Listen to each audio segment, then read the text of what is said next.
state organizzando per il 30? Allora, in linea di massima, sì, ci sono, mi senti? Sentite? Sì. Bene, allora, per quanto riguarda Veneto, in realtà più che Venezia, stiamo organizzando una mega riunione a Padova, in piazza Revitani, alle ore 10 sabato mattina, dove coinvolgeranno la maggior parte di coloro i quali vogliono andare avanti con questa P, che dopo aggiungo 2 aggettivi.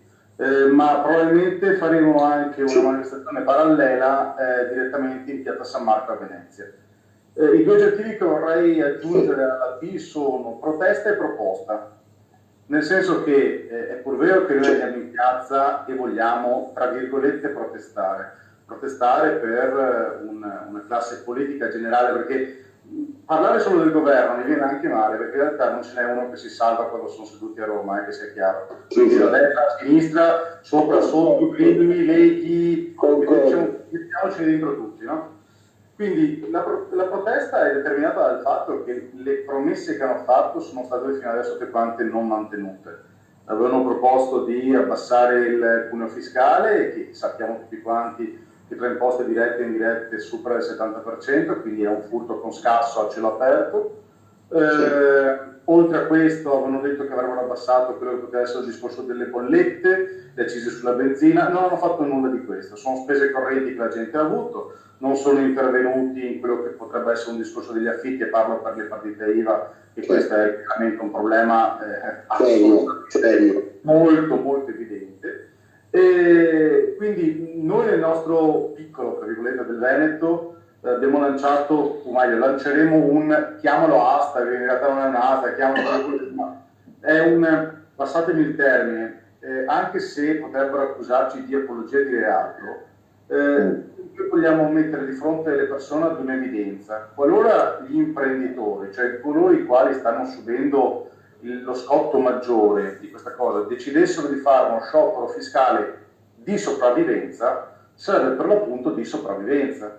Io mi immagino molti imprenditori nel momento in cui dovranno scegliere se dare da mangiare alla loro famiglia, pagare i loro fornitori, dare lo stipendio ai propri dipendenti o pagare le tasse, onestamente per quello che mi riguarda io faccio le prime 3 e l'ultima la lascio da parte.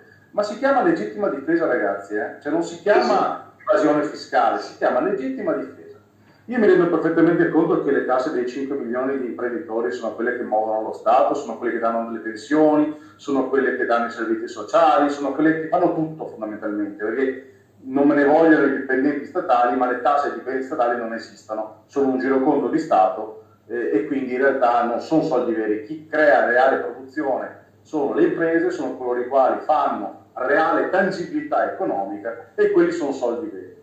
Allora, se i 5 milioni di imprenditori decidono di chiudere i battenti, scusate, ma quindi la sopravvivenza è determinata dal fatto che voglio mangiare, poi avrò problemi a livello sociale, è un altro paio di maniche, ma dobbiamo anche cercare di capire. Io mi vorrei ricollegare ad un elemento detto prima e poi concludere con l'altra P che è la proposta.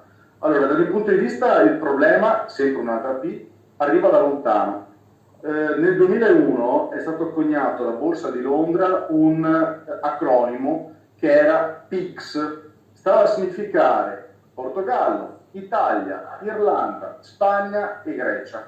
Da quel momento le economie di questi paesi, che oggettivamente erano quelli con un'economia meno performante ed avevano sicuramente maggiori problemi in quella che era la bilancia dei pagamenti e quello che era il debito pubblico, sono stati vessati da tutti i paesi europei, in modo particolare da quando è arrivato l'euro, proprio perché questi paesi devono essere terra di conquista. Ora, si può essere d'accordo con la mia visione oppure no, ma dal mio punto di vista è stata combattuta ed è combattuta oggigiorno una guerra senza un colpo di pistola, ma è una pura guerra economica che serve semplicemente per fare in modo che determinate economie siano assoggettate a delle altre.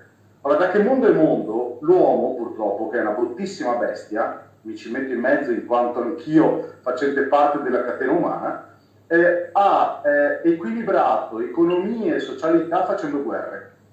Oggi in Europa è un pochino più un casino fare una guerra, è leggermente più difficile convincere Schulz piuttosto che Vianello, piuttosto che enfant a fare una guerra. Quindi cosa hanno fatto? Hanno fatto una guerra economica. La gente è rimasta a casa, ha guardato la televisione, ha guardato il suo tostapane, ha guardato il programma, eccetera, eccetera, ma non si accorgeva che nel frattempo stavano combattendo nella guerra sotto il culo.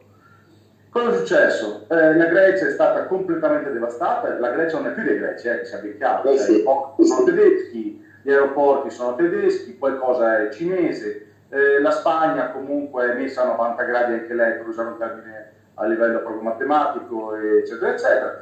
L'Irlanda è già fregata da un pezzo, le banche irlandesi ormai non sono più banche irlandesi, quindi diciamo che l'Italia è una terra di conquista, è stata e sarà comprata a prezzo di stralcio. Chi vesseranno saranno ancora i cittadini, perché amici gioco quello che volete, la patrimoniale arriverà, state tranquilli che la patrimoniale arriverà, non può non arrivare, cioè, io adesso parlo guardando la parte politica, non può non arrivare perché tecnicamente non hanno alternative, cioè una patrimoniale che si aggirerà, io spero sotto il 20%, ma non sarà tanto distante da questa cifra, dovrà per forza arrivare, perché altrimenti non si potranno